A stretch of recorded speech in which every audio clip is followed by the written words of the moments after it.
Bismillahirrahmanirrahim. Assalamualaikum warahmatullahi wabarakatuh. Perkenalkan, nama saya Yulia Triati. Di sini saya akan menjelaskan tentang salah satu kompetensi kepribadian, indikator 11.2, yang berisikan tentang bersikap sesuai dengan norma agama yang dianut, hukum dan sosial yang berlaku dalam masyarakat, dan kebudayaan nasional Indonesia yang beragam. Nah, pertama saya akan membacakan definisi terlebih dahulu. Definisi norma agama sendiri adalah ketentuan-ketentuan yang bersumber dari ajaran-ajaran agama yang dianggap sebagai wahyu dari Tuhan yang kebenarannya tidak boleh ditawar-tawar lagi. Kemudian norma sosial sendiri dalam KBBI tahun 2008 bermakna norma sosial adalah aturan yang mengatur tindakan dalam pergaulan dengan sesamanya, dan dari pemahaman tersebut dapat dipahami bahwa norma sosial merupakan pedoman berperilaku masyarakat dalam memenuhi kebutuhan hidup. Nah, selanjutnya ada hukum. Hukum menurut KBBI adalah sistem yang terpenting dalam pelaksanaan atas rangkaian kekuasaan kelembagaan dari bentuk penyalahgunaan kekuasaan dalam bidang politik, ekonomi, dan masyarakat dalam berbagai cara dan bertindak sebagai perantara utama dalam hubungan sosial antar masyarakat terhadap kriminalisasi dalam hukum pidana. Selanjutnya ada definisi kebudayaan atau budaya menurut Bapak Antropologi Indonesia, yaitu menurut Kuncharaningrat tahun 1996, adalah keseluruhan sistem gagasan, tindakan, dan hasil karya manusia dalam rangka kehidupan masyarakat yang dijadikan milik dari manusia dengan belajar. Nah, selanjutnya, mengapa sih guru harus dapat bersikap sesuai dengan norma agama yang dianut, hukum dan sosial yang berlaku dalam masyarakat, serta kebudayaan nasional negara Indonesia? Karena guru sendiri bukan hanya orang yang memiliki ijazah, mengajar, dan hanya mengajar di kelas, tetapi guru sendiri adalah orang yang memiliki kepentingan yang sangat mempengaruhi pertumbuhan dan perkembangan peserta didik.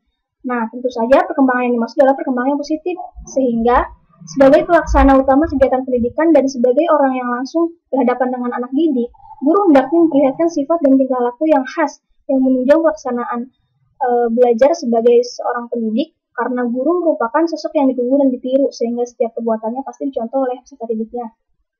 Selanjutnya, bagaimana sih cara-cara guru untuk bersikap sesuai dengan hal-hal di atas? Yang pertama, guru bersikap sesuai dengan norma agama yang dianut. Ada secara normatif. Nah, guru harus memiliki kaidah atau keyakinan yang benar, harus menjalankan ibadah sesuai dengan ketentuan yang berlaku dalam syariat agamanya, tidak menambah-nambahkan dan tidak juga melebih-lebihkan. Ibadah secara rutin sesuai dengan waktu yang telah ditentukan, baik ibadah wajib ataupun sunnah. Yang kedua, berbuat baik kepada kedua orang tuanya. Nah, termasuk norma agama yang harus ditaati, karena tidak sempurna kebaikan seorang jika hanya beribadah kepadanya tanpa berbuat baik kepada kedua orang tua, tetangga dekat, tetangga jauh, dan masyarakat lainnya. Yang ketiga adalah tidak boleh menipu yang sama saja dengan berbohong. Seorang guru dilarang berbuat bohong, baik pada dirinya sendiri maupun kepada orang lain, karena itu akan mencerminkan sifat yang tidak baik. Nanti akan mencontohkan hal yang tidak baik pada siswanya. Yang kelima, dalam menjalankan aktivitasnya, baik di sekolah maupun di luar sekolah, seorang guru hendaknya menjaga perilakunya atau berbuat yang sesuai dengan norma-norma agama yang dianutnya. Nah, norma-norma agama tersebut biasanya bersumber dari pedoman dalam agamanya, misalkan kalau Islam dalam Al-Quran. Yang keenam, norma agama harus menjadi prinsip atau keyakinan dalam hidupnya, sehingga apa yang tampak dari perilaku akan mencerminkan perilaku-perilaku yang sesuai dengan ajaran dan nilai-nilai yang terkandung dalam agama. Perilaku tersebut antara lain adalah hidup sederhana, rendah hati, suka menolong, dan saling menghargai, tidak menyombongkan diri dan takabur, baik kepada sesama guru maupun kepada masyarakat umumnya. Nah, selanjutnya ada bagaimana sikap guru agar bertindak sesuai dengan norma hukum. Ketaatan pada norma hukum itu berkaitan juga dengan kedisiplinan. Seorang guru harus berdisiplin dan taat pada aturan-aturan hukum yang berlaku, dan aturan-aturan manapun yang telah disepakati, baik yang berlaku di lingkungan sekolah maupun di luar sekolah. Nah, mengingat tugas guru sebagai pendidik dan fungsinya sebagai teladan, maka ketaatan pada norma hukum harus selalu dijaga oleh guru, dari hal-hal yang sederhana hingga hal yang besar. Misalkan, membawa sampah pada tempatnya, berpakaian rapi, dan memakai helm atau membawa perlengkapan yang semestinya ketika mereka berkendaraan. Selanjutnya ada tindakan guru yang sesuai dengan norma sosial.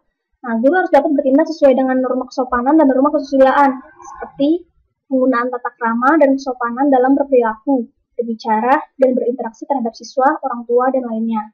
Nah, yang terakhir ada guru bertindak sesuai dengan norma budaya nasional Indonesia. Guru yang berpegang pada norma-norma budaya Indonesia adalah guru yang Pancasialis. Artinya, dia berpegang dan mengamalkan sila-sila dalam Pancasila.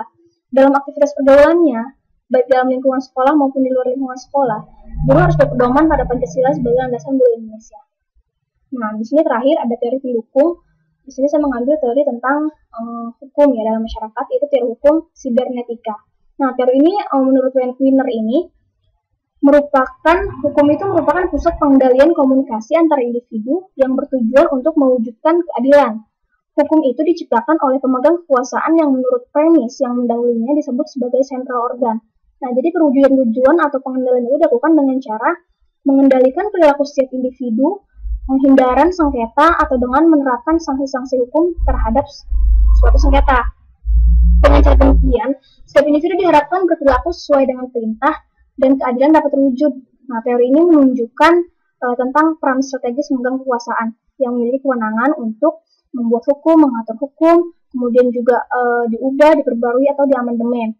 Nah, kemudian dikomunikasikan antar individu dengan tujuan menegakkan keadilan.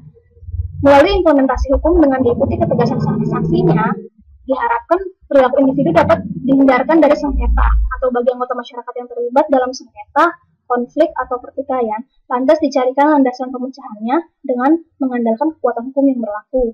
Nah, demikianlah paparan yang telah saya sampaikan. Semoga bermanfaat untuk semua. Terima kasih. Assalamualaikum warahmatullahi wabarakatuh.